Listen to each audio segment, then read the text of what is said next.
exactly do I prep an OR room? Well, that's what we'll talk about today. I'm Diksha, I'm a second year podiatry resident, and let's go straight into it.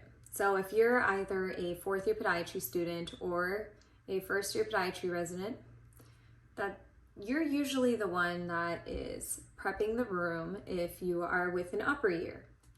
So what that means is, first of all, you, especially if you're new to the hospital, you want to ask your upper year whether you have specific materials that that hospital or program needs you to bring or needs to use for the specific case that you're about to do.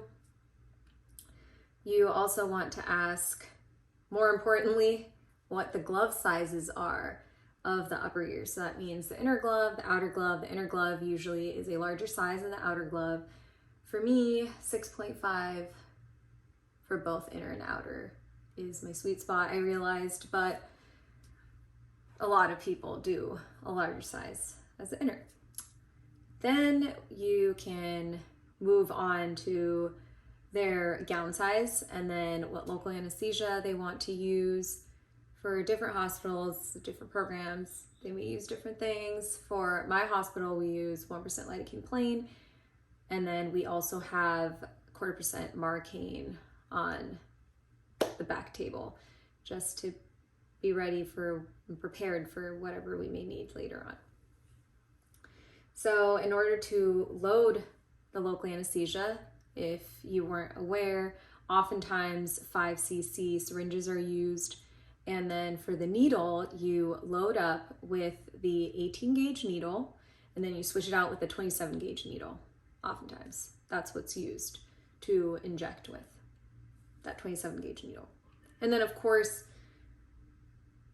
maybe one day we'll make a video about this, but make sure that you're opening up the caps properly.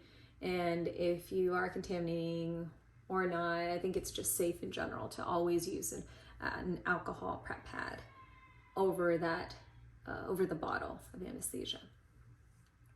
So you can start off with that, and then once you're in the room, you're getting all of that prepped.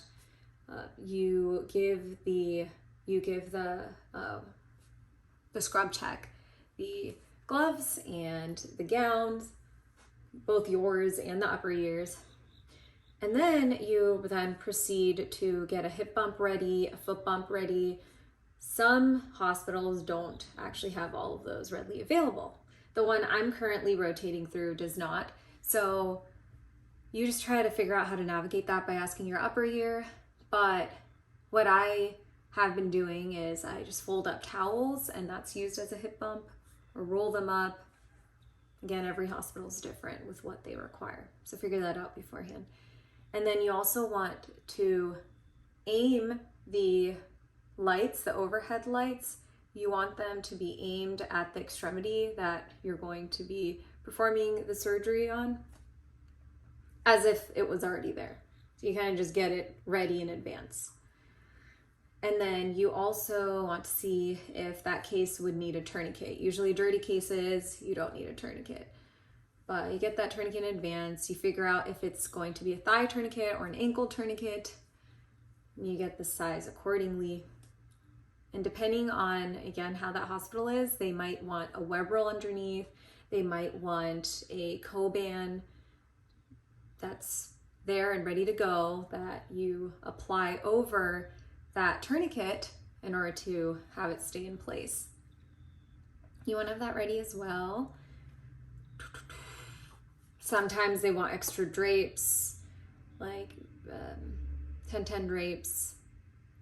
That's something to figure out as well. Sometimes hospitals want a foam or something to protect the contralateral extremity while we are working on the affected extremity during the case.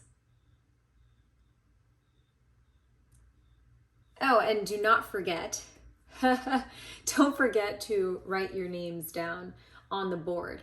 So that means both your upper ear's name and your name, including PGY1 or MS4 however, whatever level you are in your career and whatever level your upper ear is. You want to mention that. And it's also good practice to introduce yourself once you walk into the room if there are other individuals. I'm telling you, it will go a lot more smoothly if they know who you are in advance.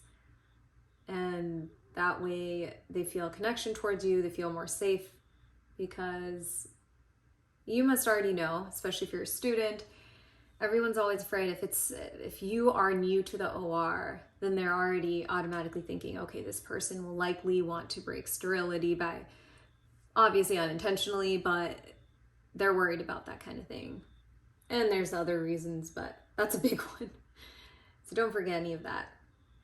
I think I've mentioned them all, but if you've looked at the cases in advance and you know that certain materials are required, and even if you're not so sure, you can ask around, but it's a good idea for you to practice as well. So if you can kind of guess, hey, maybe we'd need a 4/0 nylon, let me get that ready. Extra credit is also figuring out kind of dressings you may need in advance and just placing that on the side, kind of collecting all of it, placing it on the side on a separate table so that everyone knows. I don't know, you could even make a case go quicker that way. There's different things you could do to look your best and hopefully make that good impression, but also learn as you go. So I hope that helped, and comment down below and let us know if you have any other things that you can think of that could help with prepping the OR for your upper ears. All right, take care. Pod Squad, signing out.